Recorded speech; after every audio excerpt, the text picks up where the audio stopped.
There is growing backlash after Ontario's education minister threatened to eliminate school trustees and take over school boards. Opposition leaders and educators calling it a political power grab and an attack on local democracy that will impact families right across the province. Where does a parent turn when there's something not working for their child in the school? Who do they call? They can't call the trustees because the trustees have been told, butt out. You're not allowed to do anything anymore.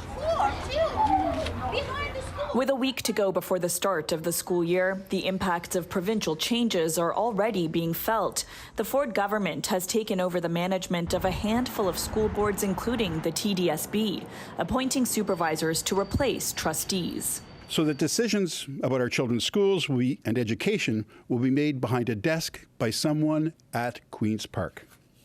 It won't work. Paul Calandra had cited financial mismanagement as the reason for the takeover when it was announced back in June, putting all 72 boards on notice, telling them they must direct money to classrooms. I will be relentless in holding boards accountable when it comes to how school boards use public funds.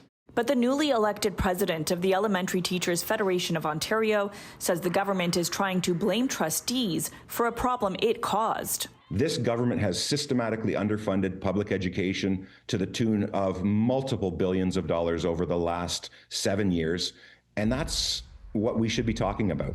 David Maston accusing the Ford government of intentionally underfunding the education system to privatize it. And how do you get there?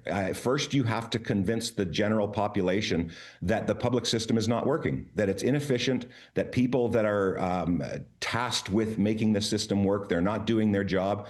So I do believe this is all part of a very scripted project to eventually hand over this system to private capital. The Canadian School Board Association tells us it will be impossible for a single supervisor to replace a team of elected trustees. There are real tangible consequences when parents and when community members no longer have any democratic voice in the function of their local public school. Or do you think reform is needed in some capacity? I think the system is working very well.